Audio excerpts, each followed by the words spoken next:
وَاذْكُرُوا إِذْ أَنْتُمْ قَلِيلٌ مُسْتَضْعَفُونَ فِي الْأَرْضِ،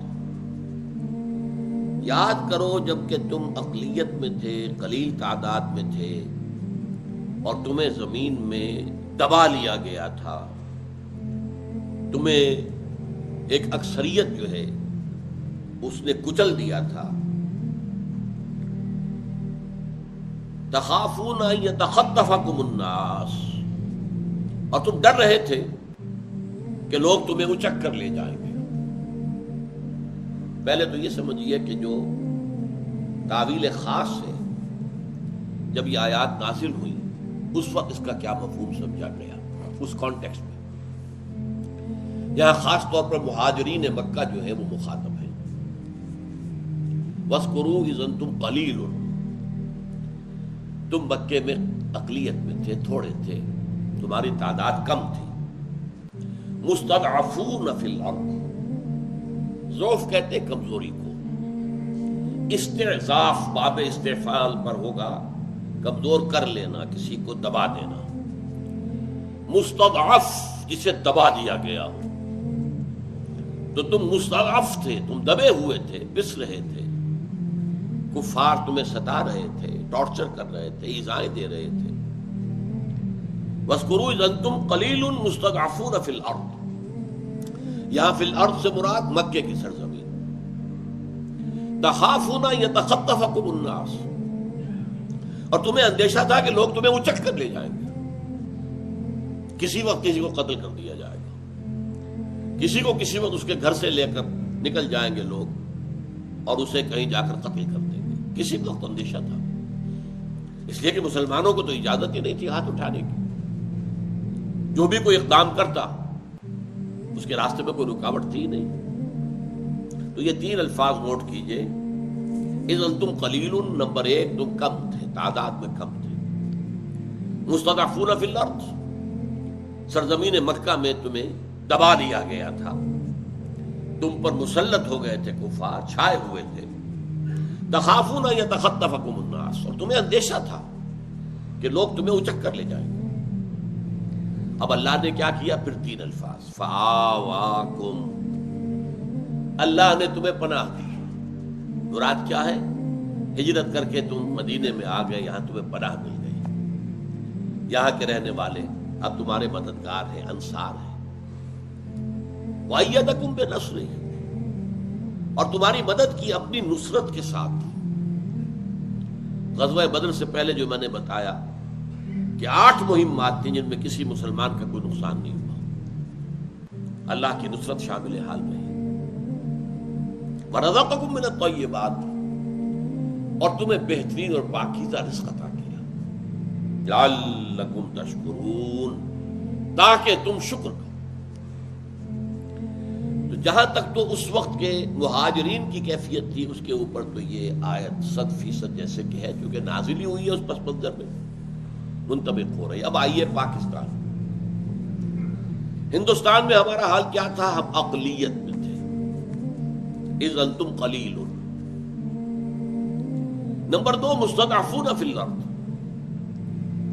ہم اپنے ہی علاقوں میں ہندو سے دبے ہوئے تھے،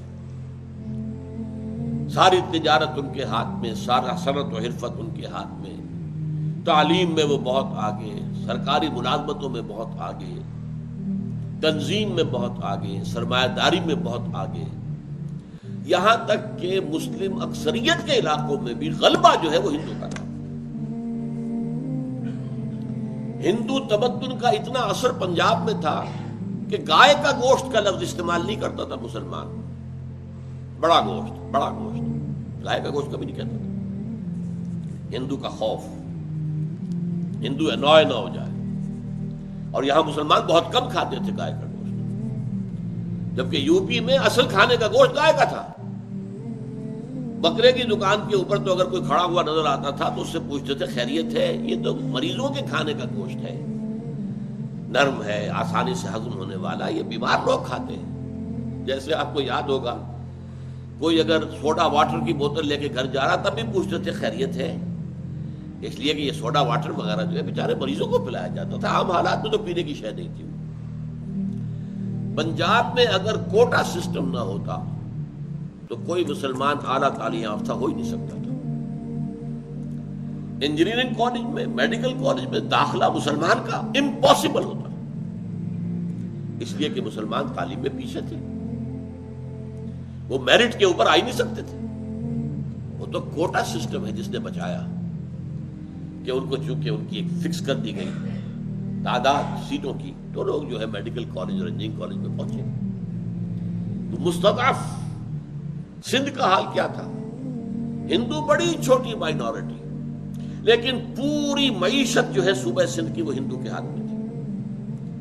یہاں تک کہ جی ایم سید جو بعد میں جو ہے اینٹی پاکستان بھی ہوا، اس وقت وہ مسلم لیگ کا بڑا ایک مخلص رہنما تھا، اور اس نے درخواست کی تھی کہ یو پی سی پی کے مسلمان یہاں آئیں.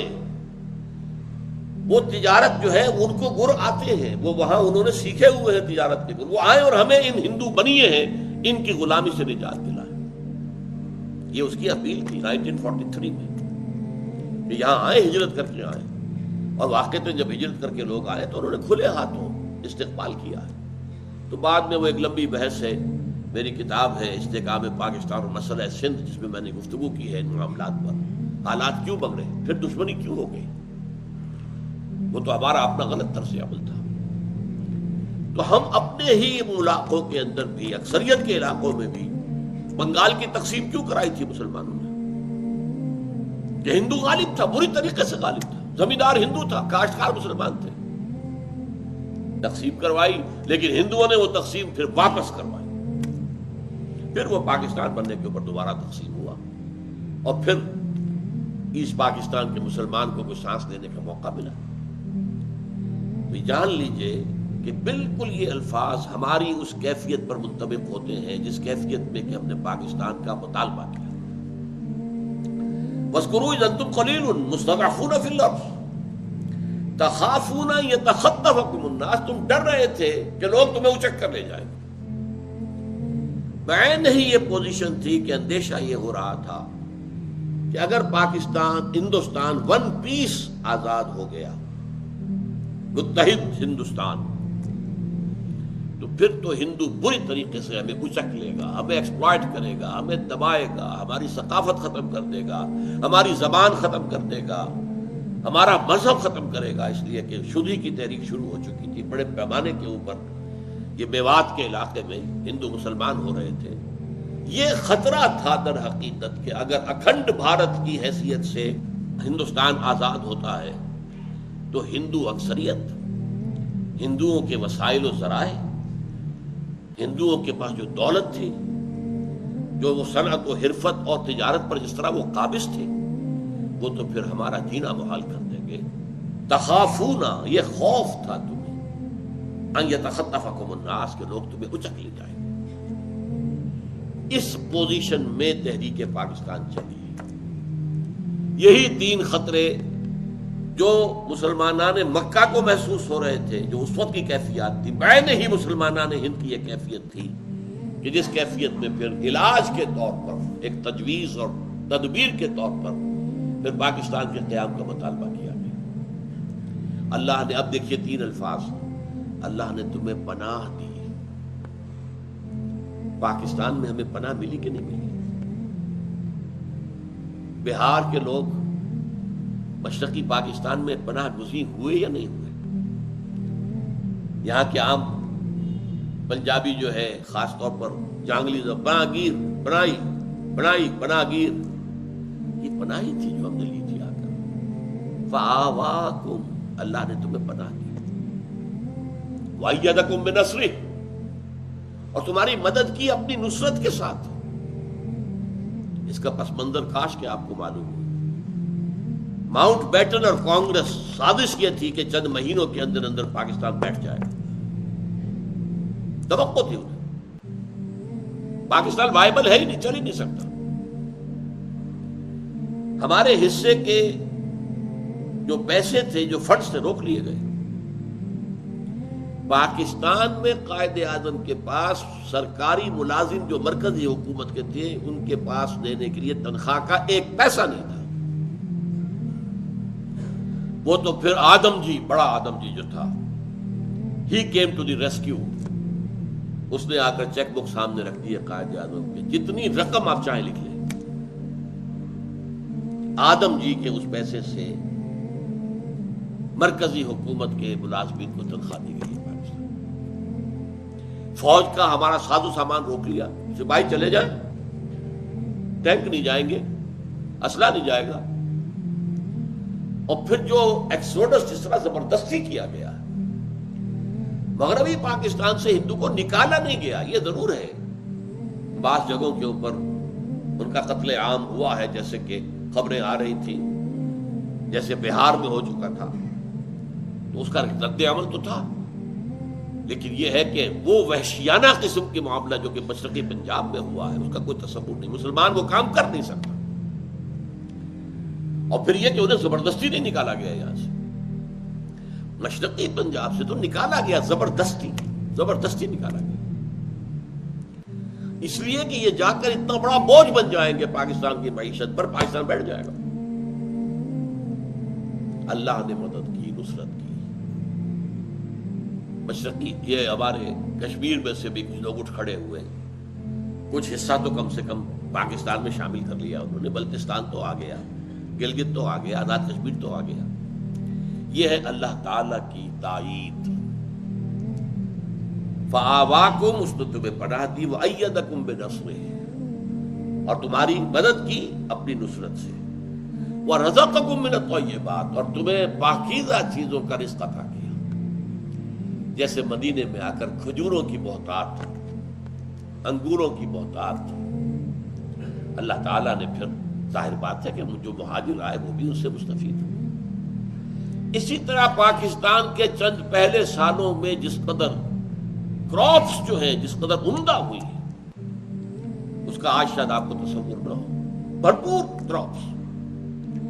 اللہ تعالیٰ نے ہماری مدد کے لیے رزق کا سامان بھی کیا، لعلکم تشکرون، تاکہ تم شکر کرو۔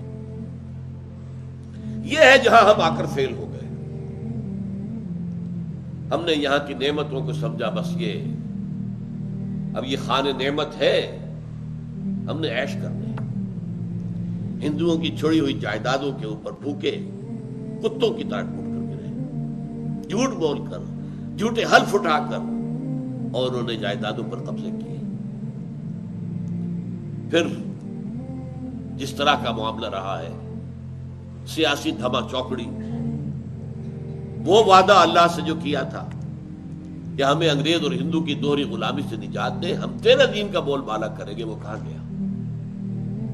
شکر تو یہ تھا کہ ہم پھر اللہ کے دین کو نافذ کرتے، قائم کرتے، وہ نظام عدل و قسط جو ہے، دین قیم، دین حق، اس کو یہاں نافذ کرتے، وہ احکام شریعت جو اللہ نے دیے ہیں، جن سے بہتر قوانین ممکن نہیں ہے، ان کو نافذ کرتے، گاڈ گیون لاز، اللہ کے دیے ہوئے قوانین، اس سے بہتر کون ہو سکتا ہے قانون ساز؟ وہ عقل کل جس نے یہ قوانین ہمیں دیے، لیکن نہیں۔ Here we have failed badly. Pakistan is a failed state at this time. عام طور پر دنیا میں یہ لفظ استعمال ہوتا ہے مالی اعتبار سے failed state، جس کا خطرہ تھا پاکستان کے لیے، اور لوگوں میں کہا جا رہا تھا۔ موجودہ حکومت نے یہ ہے کہ جو بھی کچھ کیا ہے اور باتیں جتنی بھی ہیں، اس کیفیت سے ذرا نکالا ہے پاکستان کو۔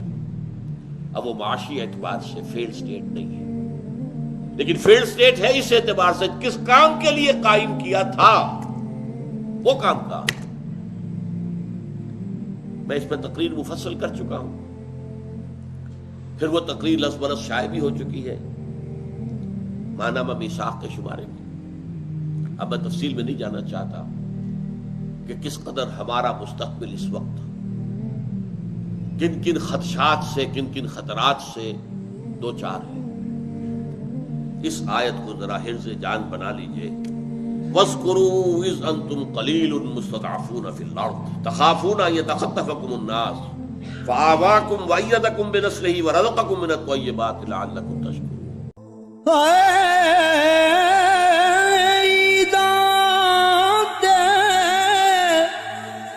شب راتاں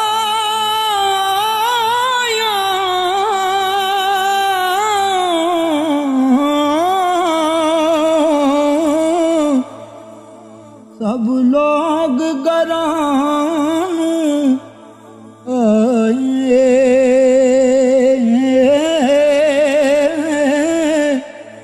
او نہیں آئے او پرت محمد